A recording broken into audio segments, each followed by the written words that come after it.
Thank you. It's obviously, great to be here. This is always kind of, the kickoff for what really football season is here. And I hope you all had, a great summer, with your family. We had a lot of excitement in our family with the new grandbaby, my daughter getting engaged. With the addition of these folks in our family, I seem to just continue to move right on down the totem pole. I've always been behind the two dogs, but just the line's getting a little deeper and deeper and deeper when it comes to Miss Terry. But our situation as a team is a lot different, I think, this year than it's been the last couple of years when we're coming off of successful seasons and championship seasons, and the challenges were so much different in terms of trying to deal with success and complacency, and having lost our last, 2 games last year. I think it's a little bit different mindset with our players.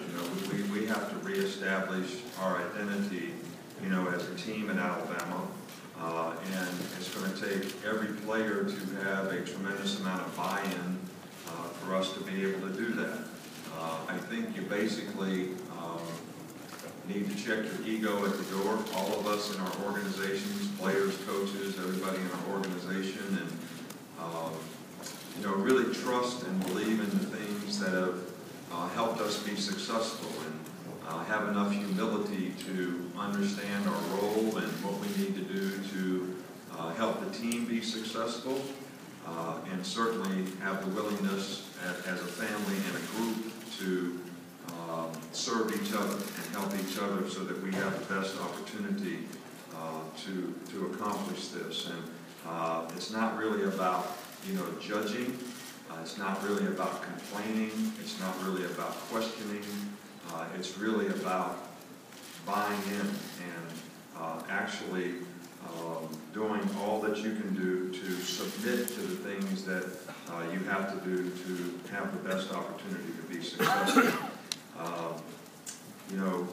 We're basically an unproven team in some areas. There's a lot of question marks, because of the players that we lost and the players that we have coming in. And in some cases, there are critical positions, like quarterback. We have a transfer player, Blake Sims, who's been in the program, who's a little different style quarterback, who was our quarterback in the spring, and is certainly going to compete for the position, and a couple other young guys who haven't really played much. So this is an unproven area for us, and creates a question mark as to there's always going to be a process that a player has to go through to play winning football. So, but it does create a little question mark as to, when is this going to resolve itself? We got a little bit of that in the offensive line and replacing several starters.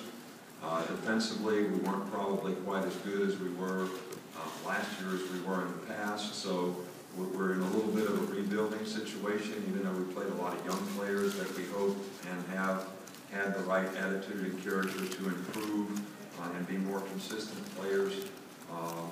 There still is some question marks about, how our defense comes together.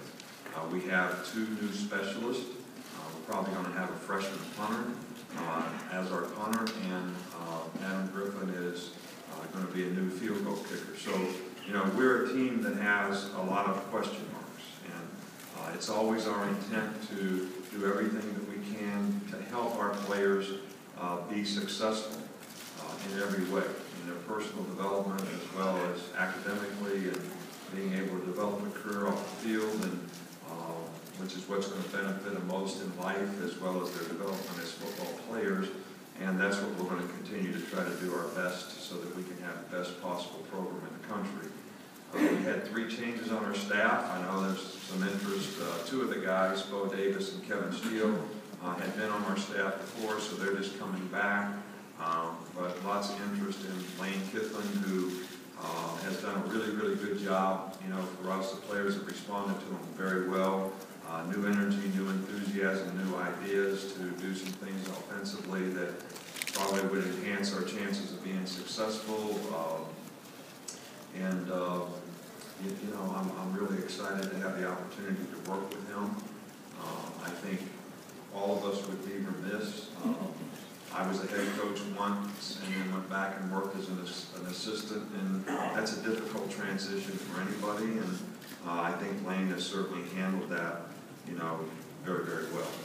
You know, I think there's one challenge in college football that I'd like to just, you know, talk about, and I think it speaks a little bit to the culture of, you know, young people that we all have to deal with. And I know that many of you probably have children, especially that are adolescents.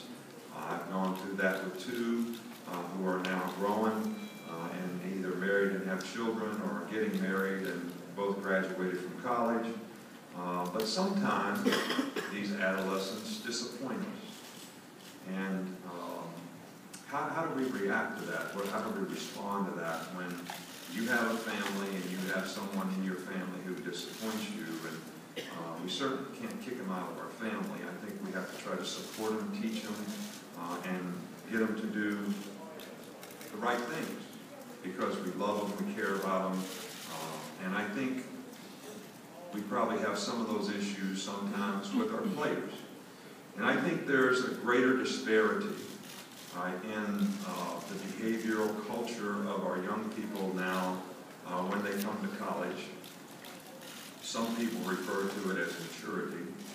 Then maybe there ever has been in the past, and we keep growing a little bit further and further apart with the older guys on our team versus the younger guys on our team. And we all have a program that tries to help these guys develop the kind of thoughts, habits, and priorities that are going to help them be successful and successful in their life. But their ability to make good choices and decisions, to control their impulsive behaviors, and do things correctly is something this process, you know, sort of helps develop. And if you see it on our team with the older, more mature guys versus the younger guys, you see that the process really does work. It has a tremendous effect. I mean, we've had 89 players compete at Alabama in the last 6 years who had a degree, already had a degree, graduated early, some kind of way. We had 28 last year in the Sugar Bowl. 2 of them had master's degrees. Still playing, but had their degrees, which is the ultimate of what we want to try to accomplish with these players. Right? So this process that we're talking about, which involves a little bit of discipline, you know, which I don't know if we really kind of relate to this the way I do, but I think discipline is, here's something that you want to do, here's something that you know you're supposed to do, that you really don't want to do. Can you make yourself do it? And over here is something you know you're not supposed to do, but you really want to do it. Can you keep yourself from doing it? Well, controlling these impulsive behaviors is a little bit different for all of us now at our age and our maturity level versus when we were 17 and 18 years old. I'm not speaking for you, but I will speak for me. I've changed a lot in that regard. All right, so my point is, we need to help this process, and it takes a while to develop this process. And you know what? It's developed off the field. This discipline is developed off the field. Just like if we redshirt a player because he lacks strength, where is the strength developed? It's developed in the weight room, and then it's applied on the field. Discipline is developed off the field. And with the players in our family, on our team, we're going to do things that are going to help them change their behavior so that they have a better chance to be successful. And I want you to know that there's not one player, since I've been a head coach, that I kicked off the team, that ever went anywhere and amounted to anything and accomplished anything, playing or academically. All right, so that's not always the answer. You know, discipline is not punishment. Punishment is only effective when it can help change somebody's behavior.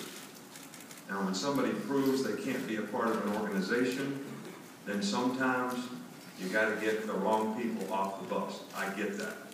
All right, but I just want you all to know that we all have to be committed to trying to help our young people from a culture standpoint have a better chance to be successful in their life. And that's something that we're very much committed to.